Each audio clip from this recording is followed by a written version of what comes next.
ළමයි මම හොස්පිටල් එකට ගිය වෙලාවක මම ડોක්ටර් කෙනෙක් හම්බුණා. මේ ડોක්ටර් ඇහුවා මගේ පොඩි ප්‍රශ්නයක්. මම කතා කරද්දී මම දුව ක්ලාසස් කරනවා කියලා මොනවද කරන්නේ කියලා.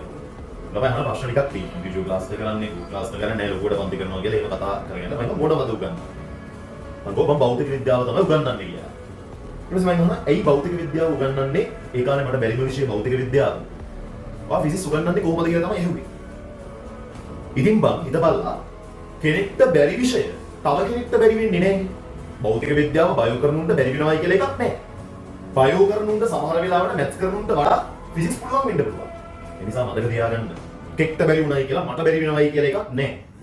තමන්ට පුළුවන් කියලා හිතාගෙන ඉන්න. තමන්ට බැරි කියලා ඔළුවේ තියෙන මේ මනස්ගත අයින් කරලා වැඩ කරපළා. කාට හරි බැරි වුණයි කියලා උඹලට බැරි වෙන්නේ නැහැ. අනික බලන්න ළමයි. දැන් මේ ડોක්ටර් කෙනෙක් ෆිසික්ස් බැලු. හැබැයි ડોක්ටර් කෙනෙක් වෙලා. දැන් උඹලා නම් මෙතන බහුතරයක් ඉන්නවා භෞතික විද්‍යාව බැරිව. උඹලා හිතන් ඉන්න උඹලට බෑ කියලා උඹලා වැඩ කරලා නැහැ අතට. හැබැයි කරන්න ඕනේ කාම මෙල්ල හරි කරනවා. ඒකේ ડોක්ටර් කෙනෙක් වෙලා තියෙන්නේ.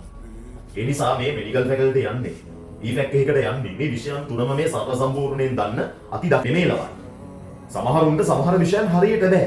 හැබැයි උන් ඒක කරලා තියෙනවා මොකද උන්ගේ ගමන යන්න උන්ට ඒක ඕන නිසා. තේරුණාද? සමහර දේවල් අපි කරන්න ඕන අත්ත විදිහට කරගන්න ඕන නිසා නෙමෙයි. සමහර දේවල් අපි කරන්න ඕන අපේ ගමන යා යුතු නිසා.